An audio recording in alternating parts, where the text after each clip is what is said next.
A little bit about me and then have a little bit of a picture of who you are so I can address your interests and needs in the room, and then maybe we can do some practical examples of what you can bring away and do as soon as you get back into your school. So we just have a quick introductory, in fact, with a group of year 9 boys who didn't want to do yoga.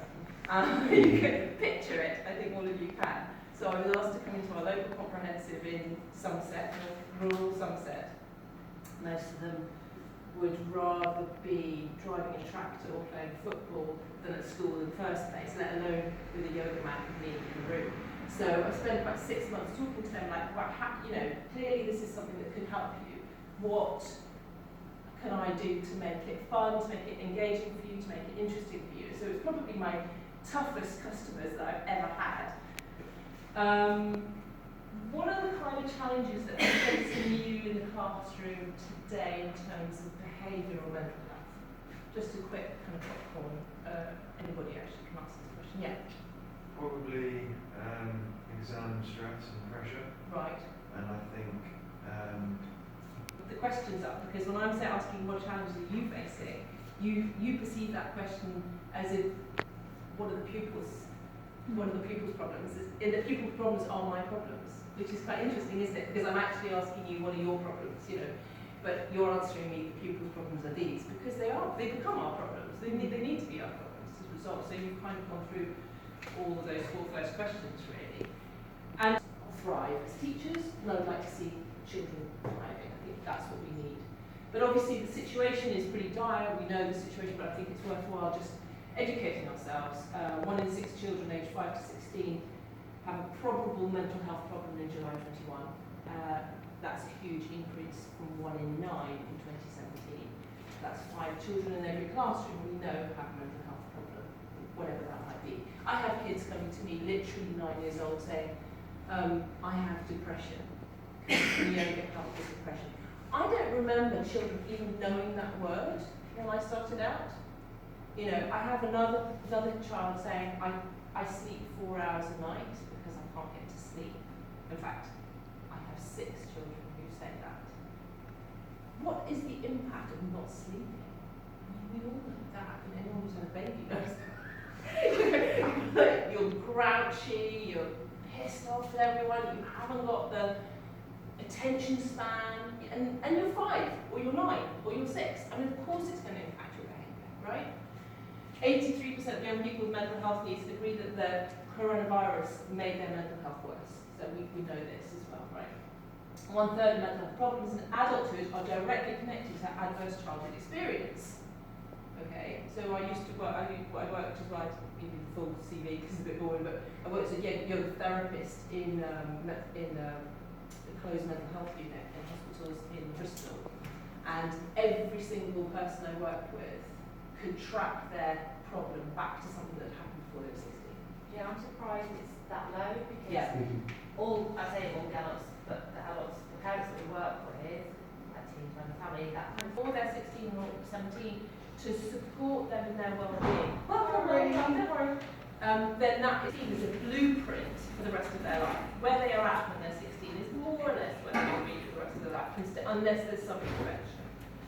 And then half of 17 to 19-year-olds with diagnosed with a diagnosable disorder have self-harm or attempted suicide at some point, running to 52% of young women. And we know that there's 7% of people under 17 have either thought of or have committed suicide. These kind of figures that all young people are furnished with tools to thrive and succeed. And the mission is that we use evidence-based yoga techniques to turn people's lives around by enabling them to cope and flourish. And we've seen this again and again. I just wanted to share some of the research that we've done and then show you some practical examples.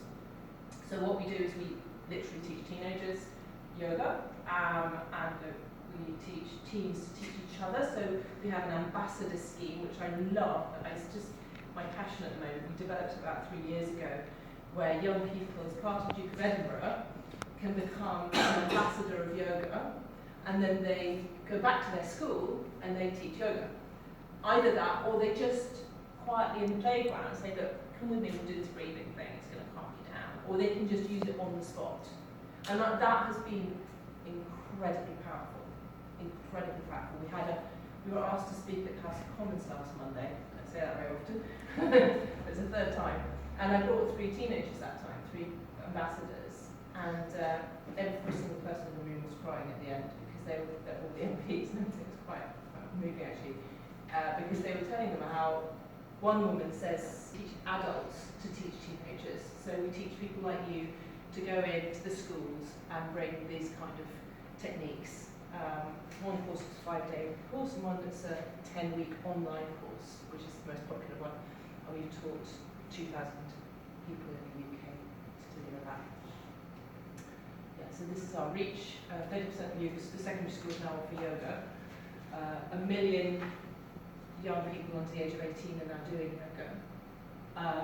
We've been going for 19 years. We have 47 volunteers and 2,000 teachers are trained to deliver yoga in UK. Research, what have we done?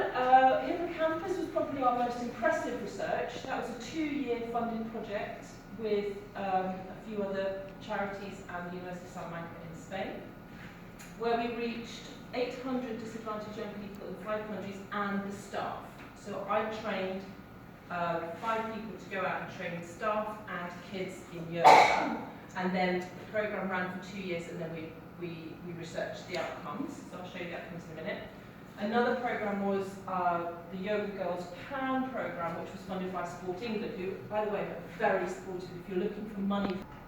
And then we had something just finished just now, which is Talking Circles, where I trained 70 youth workers to bring yoga into disadvantaged youth work settings in London, and they delivered it to 750 inner city girls between the ages of 11 and 14.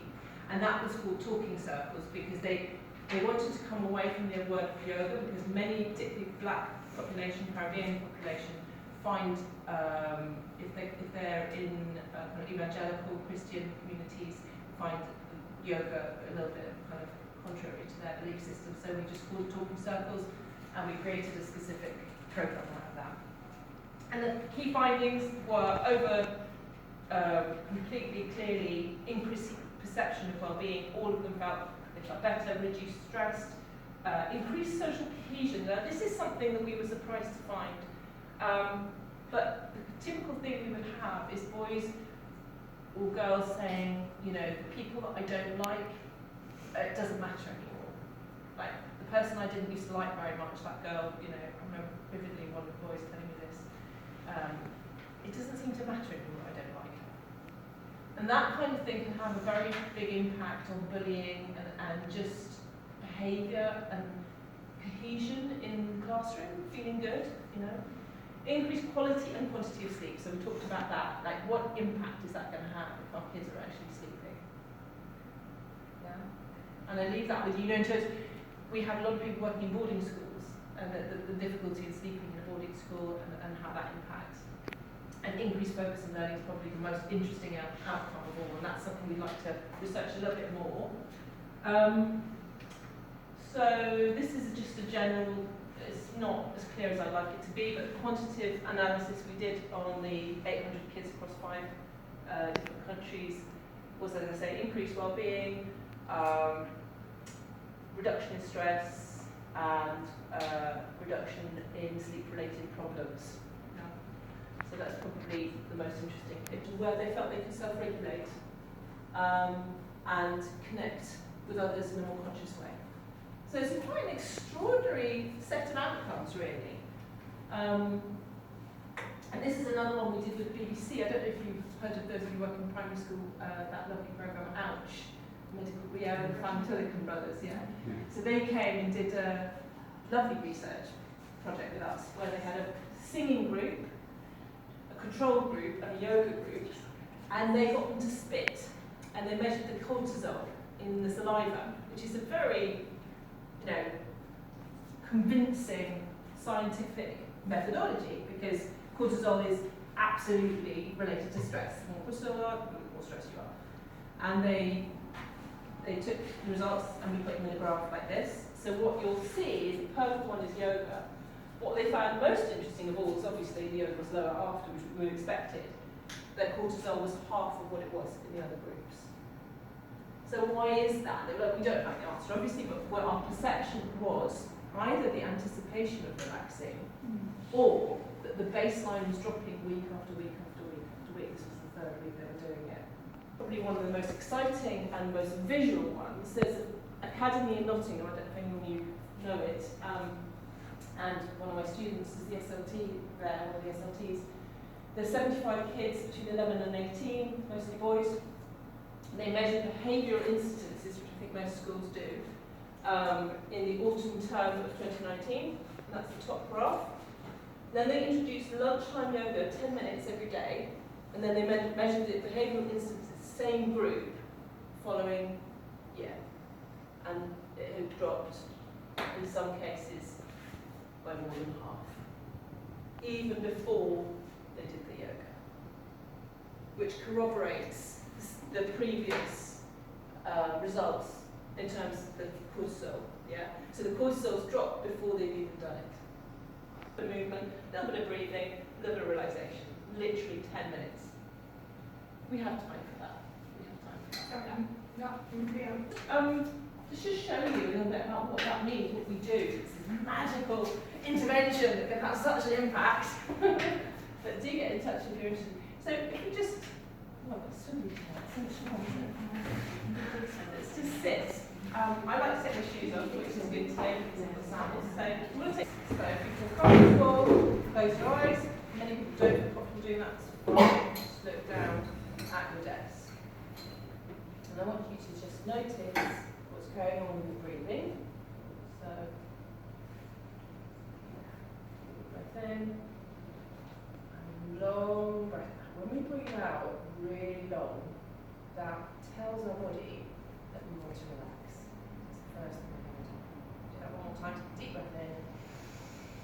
As deep as you can, really puff out your whole chest and your belly and everything, and then slowly, slowly, slowly let that breath out. Slow as you possibly can. Oh, I think you can do it slow. Back and drop. Let's do that one more time.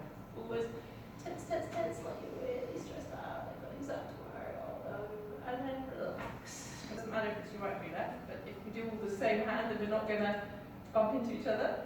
Now stretch that side of the body, so go over towards your left. So that's it. Stretch the underarm. Stretch all the way down to the side of your body, so all the way down. Stretch, stretch, stretch, stretch, stretch. And back to centre. First, and then all the way across, all the way across, all the way across. Stretching. Are you stretching your forearm? We're stretching those. Go down. If you're not so tense, you might be able to bring it a bit higher up. And then I want you to puff your chest out and look up at the ceiling. So we're just stretching the front of the body a little bit. And when we do that, then into your chest. That's it. Chucking your tummy in as well. And now we'll do the opposite way. So chest out, tummy out, shoulders back. Now we're going to do a really silly thing. I want you to stick your tongue out and make a sound. And that's just you letting go of anything you didn't really want in your head. Let's do it again. Again, if you feel comfortable closing your eyes, that's great. If not, just look down behind you, look down in front of you. Wiggle your toes a little bit. Just notice how this lovely soft floor feels. Soft. Notice your hands on your knees. See how that feels. It feels quite calming to your hands there. Notice your breathing. Maybe it's a little bit calmer than when you came. Notice your heart rate. Sometimes we can feel our heartbeat, but can you actually feel your heartbeat right now? Don't worry if you can't. What you can feel is your breath. So notice what your breath is doing. So you can just, by yourself, just slow it down a little bit without me helping this time. My feet and my legs will make absolutely relaxed, like properly relaxed. If they hold you up all day long, just give them a little bit more relaxed. Maybe you can imagine having a massage, or maybe having a warm bath, so you're in a place where you start to relax. And they might be busy, maybe you're a bit worried, anxious, maybe you're running around. Just notice how your heart's now starting to slow down, relax itself. And you completely control that by your breath. And make a nice hot palm. You feel like your palms are really nice and warm. And place them over your eyes.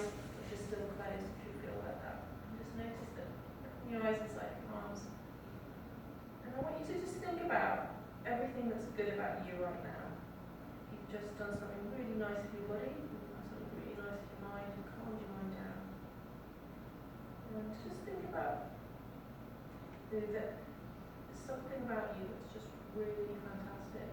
Maybe you're a really good person, maybe you're a strong person, maybe you're a really kind person, maybe you're compassionate, you have feelings for other people.